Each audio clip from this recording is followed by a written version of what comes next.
এই ছেলেটি তার স্ত্রীকে খানা খাইয়ে দিচ্ছিল।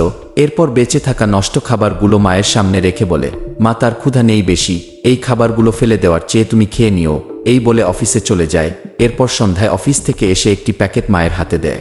তখন স্ত্রী বলে, কি নিয়ে এসেছো? আমারটা কোথায়? তখন ছেলেটি বলে, এটা তোমার জন্য না, বলে সকালে একটি পিৎজা এনেছিলাম, কিছু বেঁচে গিয়েছে তাই মায়ের জন্য নিয়ে এসেছি। তোমার জন্য তো একদম নতুন আর গরম গরম পিৎজা এনে রুমে রেখে এসেছি, চলো দুজন মিলে খাবো। আর স্ত্রীকে হাত ধরে নিয়ে যায়।